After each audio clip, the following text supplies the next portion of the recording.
histoires effrayantes de gardiens de nuit. Des récits qui vous feront frissonner et vous tiendront éveillés la nuit. Bienvenue sur la chaîne. Ici, nous explorons les mystères et les terreurs de la nuit. Préparez-vous à des histoires terrifiantes qui vous glaceront le sang. Des récits si effrayants qu'ils vous feront douter de la réalité. Ce soir, on plonge dans le côté obscur du travail de nuit avec 3 histoires à vous donner la chair de poule. Des histoires vraies, racontées par ceux qui les ont vécues, des témoignages réels de personnes qui ont vécu l'inexplicable, des expériences qui défient la logique et la raison. Alors, éteignez les lumières, blottissez-vous bien au fond de votre canapé et préparez-vous à être hanté par des histoires qui resteront gravées dans votre esprit. Imaginez-vous enfermé dans une prison la nuit, entouré de murs froids et humides, imprégné de l'histoire sombre des âmes perdues qui y ont séjourné. Ces murs ont été témoins de tant de souffrance et de désespoir qu'ils semblent presque vivants, respirant la douleur de ceux qui y ont été enfermés. Notre première histoire se déroule dans une prison de comté isolée, perdue au fin fond de la Cambrousse. Cette prison, oubliée par le temps et par la société, est entourée de nature sauvage, ajoutant à son atmosphère sinistre et inquiétante. La prison, on va l'appeler Blackgate, était un endroit sinistre, même en plein jour. Les rayons du soleil semblaient incapables de percer l'obscurité qui régnait à l'intérieur de ces murs. Les murs semblaient suinter le désespoir, comme s'ils pleuraient les âmes tourmentées qui y avaient été emprisonnées. Et l'air était lourd d'une énergie étrange. Une énergie qui semblait peser sur les épaules de quiconque osait s'aventurer à l'intérieur. On raconte que Blackgate était hanté par les fantômes des prisonniers décédés entre ces murs. Des âmes en peine, incapables de trouver la paix, errant sans fin dans les couloirs sombres. Notre témoin, un gardien de prison chevronné nommé Jean, était sceptique au début. Jean avait travaillé dans de nombreuses prisons, mais aucune ne lui avait jamais donné une telle impression de malaise. Il avait entendu les rumeurs, mais il les avait toujours prises avec des pincettes. Pour lui, les histoires de fantômes n'étaient que des contes pour effrayer les nouveaux gardiens. Mais tout a changé une nuit fatidique. Une nuit où le voile entre le monde des vivants et celui des morts semblait particulièrement mince. Jean effectuait sa ronde habituelle, vérifiant les cellules. Il connaissait chaque recoin de la prison, chaque bruit, chaque ombre. C'était une nuit calme, presque trop calme. Le genre de calme qui précède une tempête où chaque son semble amplifié par le silence environnant. Le silence était interrompu seulement par le grincement des vieilles canalisations. Un bruit familier, mais ce soir-là, il semblait plus sinistre, plus menaçant. Alors qu'il approchait du bloc cellulaire C, une vague de froid glacial le frappa. Un froid qui semblait venir de nulle part, comme si une porte invisible s'était ouverte sur un autre monde. La température a chuté brusquement, et Jean a senti un frisson lui parcourir l'échine. Ce n'était pas un simple frisson de froid, mais une sensation de terreur pure. Il s'est arrêté, écoutant attentivement. Chaque fibre de son être était en alerte, cherchant à comprendre ce qui se passait. C'est alors qu'il l'entendit. Un gémissement faible, presque inaudible, provenant du fond du couloir. Un son qui semblait venir d'un autre temps, d'un autre lieu. Le cœur de Jean battait la chamade. Chaque battement résonnait dans ses oreilles, amplifiant sa peur. Il braqua sa lampe torche vers le bout du couloir, mais il ne vit rien. Seulement des ombres dansantes jouant avec sa perception. « Qui est là » lança-t-il, la voix un peu tremblante. Le gémissement cessa. Un silence oppressant s'installa, comme si le monde retenait son souffle. Puis, le gémissement reprit, plus fort cette fois, accompagné d'un bruit de chaînes. Des chaînes qui semblaient traîner sur le sol, ajoutant une note de terreur à l'atmosphère déjà lourde. Jean sentit une boule se former dans sa gorge. Chaque pas qu'il faisait semblait le rapprocher de quelque chose d'inconnu, de terrifiant. Il avança prudemment dans le couloir. Chaque pas résonnait dans le silence, comme un écho de sa propre peur. Le gémissement devint de plus en plus fort à mesure qu'il s'approchait de la dernière cellule au bout du couloir.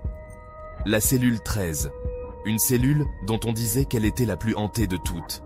Jean s'arrêta devant la porte de la cellule 13, hésitant.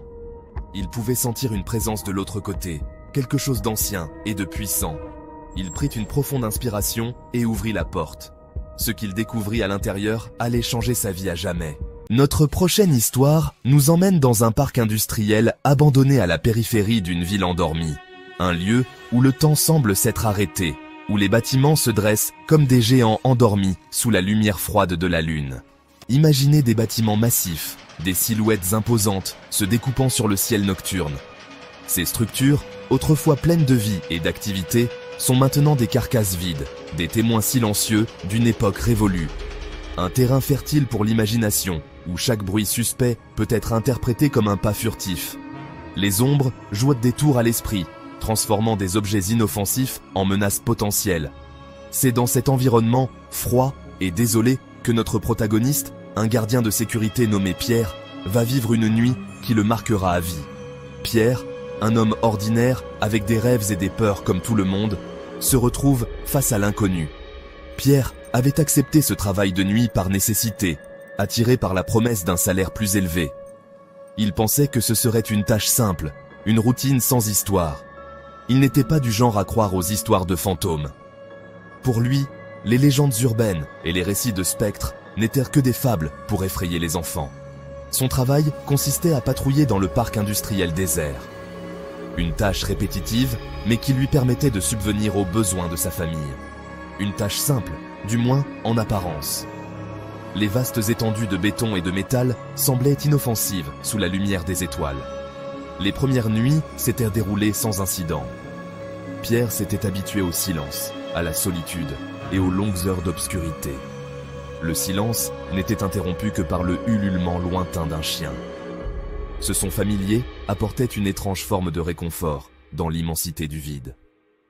Mais cette nuit-là, l'atmosphère était différente, lourde, presque palpable. Une tension invisible semblait flotter dans l'air, rendant chaque mouvement plus difficile. Une inquiétude grandissante s'empara de Pierre. Il sentait une présence, quelque chose d'indéfinissable qui le mettait mal à l'aise. Alors qu'il effectuait sa ronde habituelle, sa lampe torche éclaira quelque chose d'inhabituel à l'intérieur d'un des bâtiments. Une forme indistincte, à peine visible dans l'obscurité. Une lueur faible et vacillante, comme celle d'une bougie, semblait danser dans l'obscurité. Cette lumière, si fragile, semblait défier les ténèbres environnantes. Pierre s'arrêta net, le cœur battant à tout rompre. Chaque battement résonnait dans ses oreilles, amplifié par le silence oppressant. Il était certain que ce bâtiment était vide. Il l'avait vérifié plusieurs fois auparavant, et pourtant, cette lueur ne pouvait être ignorée. Poussé par un mélange de curiosité et d'appréhension, Pierre s'approcha prudemment du bâtiment. Chaque pas était mesuré, chaque mouvement calculé pour éviter de faire du bruit. Il sortit son trousseau de clés, les mains tremblantes. Le cliquetis des clés semblait résonner dans l'obscurité, ajoutant à la tension du moment. La lueur vacillante semblait s'intensifier à mesure qu'il s'approchait. Elle devenait plus vive, plus insistante, comme si elle l'appelait. Pierre prit une grande inspiration et ouvrit la porte rouillée. Le grincement métallique résonna dans la nuit, un son strident qui fit écho dans le bâtiment vide. Un grincement strident déchira le silence. Ce bruit, si soudain et inattendu, fit monter l'adrénaline de Pierre. Il pointa sa lampe torche vers l'intérieur, scrutant l'obscurité. La lumière perça les ténèbres, révélant des formes et des ombres inquiétantes. La lueur semblait provenir du fond du bâtiment. Elle était fixe, immobile, comme une étoile dans un ciel noir.